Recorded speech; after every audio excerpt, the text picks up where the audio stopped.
Hi, Andrew. Good to see you. How are you? All well, thank you, Dan. Good to see you too. Great. You want to take 30 seconds or so, introduce yourself, let people know who you are? Yeah. Hi, I'm Andrew Keating. I'm a management consultant. I worked for Shell. My background is in computers and kind of telecommunications and technology. Moved on to ICI. I've done some work in management consultancy with PA Consulting Group. And then I've done a variety of different roles. I've had some leadership roles in startups, from nascent cloud computing through to multi-channel e-commerce retailers. And I've worked on a variety of kind of transformational projects and mergers and acquisitions and turnaround programs. Right. And obviously I've prepped you in advance, but what's your single best piece of advice and how have you managed to apply that in the context of change? Yeah, it's a great one. I learned it fairly early on in my career, and I was working for this fantastic client at the Ministry of Defence. And we'd just come out of a board meeting, and I was trying to record one of the contributions that one of the board members had made. And I couldn't quite work out how to describe it. Is it actually a risk or an issue? It sounded pretty negative to me, but I couldn't really work out what the chap was saying, but it was bad. And I mentioned this to my client. He said, well, the thing is, Andrew, is that not everybody wants your program to succeed. And I thought, wow, that's a powerful statement to me. As I'm a young gun here thinking that everything and everybody on a program, of course, willing everything to succeed. And here's somebody telling me that some people are just being negative. So I asked him, why is this? Is this because of, some interdepartmental rivalry or something else? And he said, well, no, you'll find that this chap turns up at meetings, says a load of stuff that gets recorded in the minutes as being kind of, I told you so. But you never get the benefit of his experience or advice, which is the reason why he's on the board. And that's why you'll find there are no risks and there are no issues that he's raising, just general negativity. And I thought, wow, that's really powerful. And it's stuck with me. And I've used it on practically every program I've worked on, every leadership position I've had, and it's served me well. And I'll give you two examples at two extremes. I'll start off with a kind of a negative example. I was doing a turnaround program, and this everybody was suing everybody. It all failed, nothing worked, and we had to get it restarted.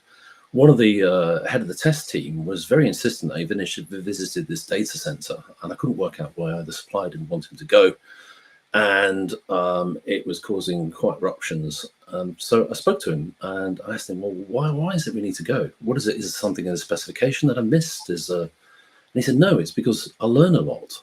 And I thought, well, all this effort so that you can learn a lot to improve your CV. Nevertheless, we made some changes to the test team and got the program back on track. And the kind of opposite extreme of that is we're doing a consolidation. I think it was a headcount reduction, 50%. And I was trying to get the modeling. I was doing all the modeling for this. And one of the chaps was quite negative and saying, we're doing the modeling wrong, particularly with the regional offices, and it's not going to turn out the way you think it's going to turn out. They're doing much more work than you think. Why don't you go and visit some of the regional offices and find out what they're doing? You'll find that the numbers that you're collecting, the data is all wrong. So I suggested this to the client who said, no, you're not going there. He's a union rep.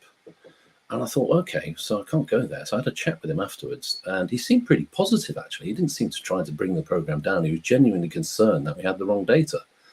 So we worked out ways of getting around it, spoke to some of the regional offices, got the right data. I could only get it to about 65% of the current workforce, and went back to the client, said these results. The client wasn't interested. We're going to do the 50% headcount reduction.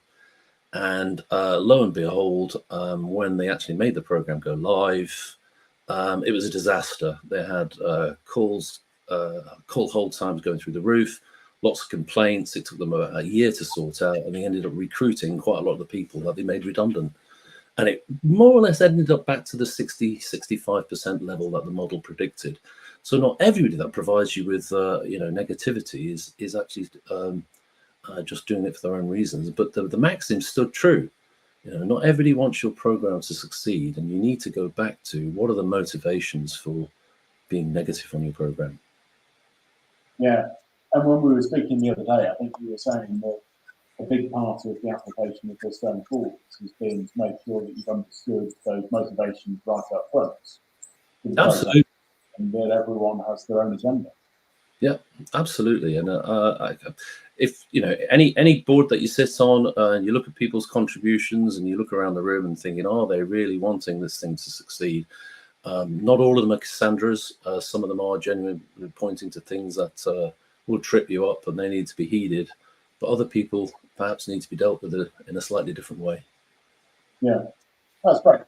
Thank you. Do you want to just finish off and let people know if they wanted to get into contact? How would Yeah, they? sure. On LinkedIn, Dan, and if they can't find my details, I'm sure you're more than willing to pass them on.